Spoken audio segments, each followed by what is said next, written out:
وَلْتَكُن مِّنكُمْ أُمَّةٌ يَدْعُونَ إِلَى الْخَيْرِ وَيَأْمُرُونَ بِالْمَعْرُوفِ وَيَنْهَوْنَ عَنِ الْمُنكَرِ وَأُولَٰئِكَ هُمُ الْمُفْلِحُونَ.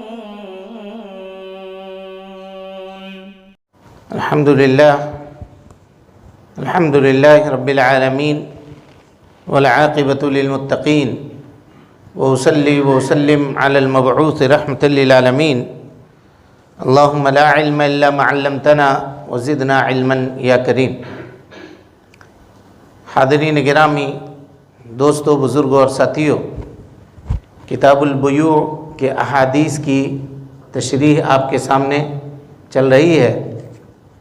گزشتہ درس میں کن چیزوں کی تجارت کر سکتے ہیں اور کن چیزوں کی تجارت سے اللہ اور اس کے رسول نے ہمیں منع کیا ہے، اس سلسلے میں گفتگو آپ کے سامنے آئی تھی، اور اس کے بعد بھی حدیثیں آئیں گی جو اس طریقے کے اوپر دلالت کرنے والی ہوں گی کہ انسان کن چیزوں سے روزی کما سکتا ہے اور کن چیزوں سے روزی کمانا اس کے لیے جائز نہیں ہے. اب اس کے بعد ایک روایت ہے، خرید و فروخت کا جہاں معاملہ ہوتا ہے وہاں اختلاف کا بھی خطرہ ہوتا ہے. شریعت پورے طور پہ اختلاف کو ختم کرنا چاہتا ہے، مٹانا چاہتا ہے.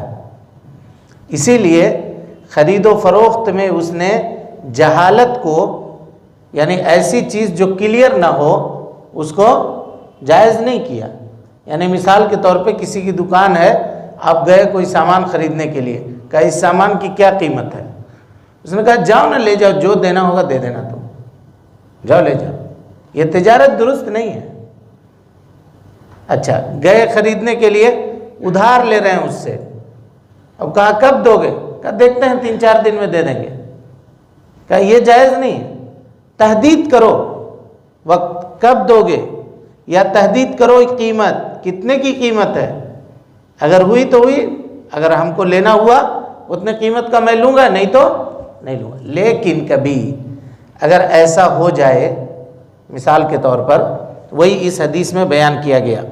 کہتے ہیں ابن مسعود رضی اللہ تعالی عنہ سے روایت ہے، وہ کہتے ہیں کہ میں نے نبی صلی اللہ علیہ وسلم کو یہ کہتے ہوئے سنا، اذا اختلف المتبائعان، جب بیچنے والا دکاندار اور خریدنے والے کے درمیان جھگڑا ہو جائے. کس چیز کے اوپر؟ قیمت کے اوپر، سامان کے قیمت کے اوپر جھگڑا ہو جائے.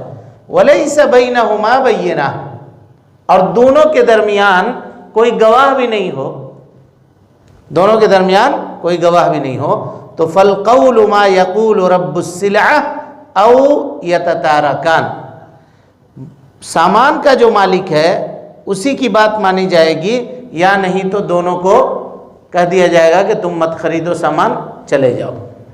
اس کی 2 شکل ہے. ایک شکل یہ ہے کہ کسی شخص نے کسی سے جا کر کے کوئی سامان خریدا، مثال کے طور پر موبائل فون خریدا،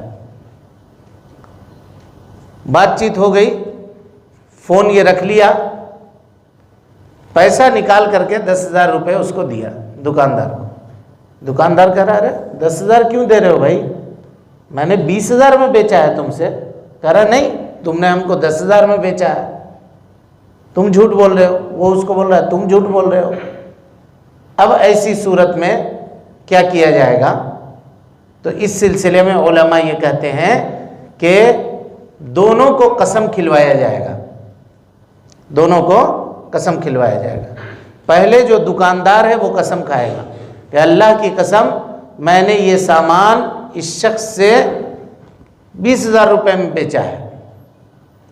اور اگر خریدار بھی قسم کھا لے کہ میں اللہ کا قسم کھاتا ہوں نہیں اس نے 10,000 میں بیچا ہے، تب کیا ہوگا؟ دونوں نے قسم کھا لیا.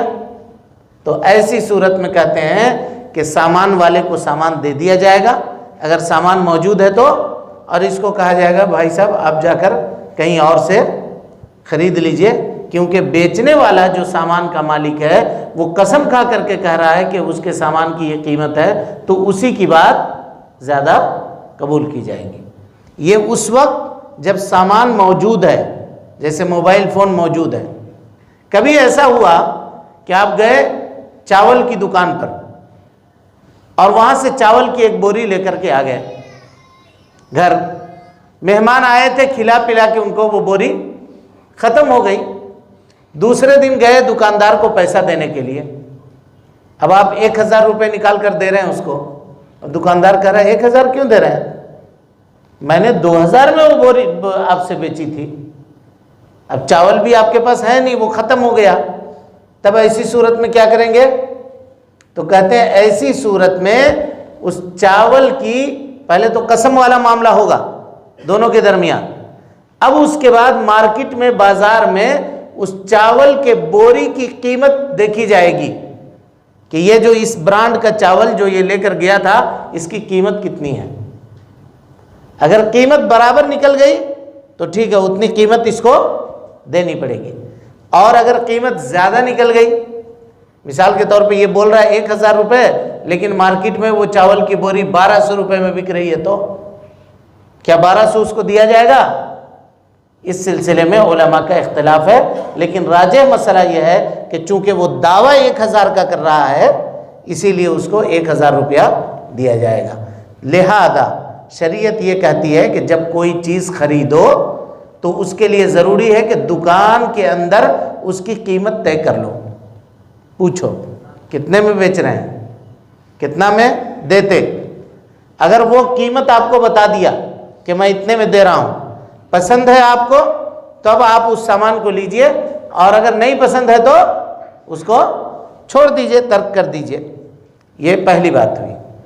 اب اس کے بعد دوسری روایت دیکھیے، کہتے ہیں وان ابی مسعود رضی اللہ تعالی عنہ، حضرت عبداللہ ابن مسعود رضی اللہ تعالیٰ عنہ سے روایت ہے، کہتے ہیں ان رسول اللہ صلی اللہ علیہ وسلم، اللہ کے نبی صلی اللہ علیہ وسلم نے نہا عن ثمن الکلبی، اللہ کے نبی صلی اللہ علیہ وسلم نے ثمن کلب سے منع کیا۔ ثمن کلب مانے کتے کو فروخت کرنے سے اور اس کی قیمت سے منع فرمایا۔ ومہر البغی، اور اسی طرح سے برائی کر کر کے پیسہ کمانے سے منع فرمایا۔ وحلوان الکاہنی، اور جو کاہن ہے یعنی جو اپنے آپ کو یہ دعویٰ کرتا ہے کہ وہ مستقبل کی خبریں بتاتا ہے، لوگ جاتے ہیں اس کے پاس پوچھنے کے لیے کہ میں یہ تجارت کرنے والا ہوں، میں یہ گھر بنانے والا ہوں، میں یہ سفر کرنے والا ہوں، کیا میرا کام کامیاب ہوگا یا نہیں ہوگا، میں فلاں جگہ رشتہ کرنے والا ہوں بیٹے کی یا بیٹی کی، دیکھو ذرا چلے گا یا نہیں چلے گا معاملہ ان کا، اور وہ دیکھ کر کے مستقبل کی خبریں بتاتا ہے، تو اس کو جو قیمت دی جاتی ہے وہ کمائی بھی کیا ہے، وہ کمائی بھی شریعت کے اندر کیا ہے، حرام ہے، وہ کمائی بھی جائز نہیں ہے۔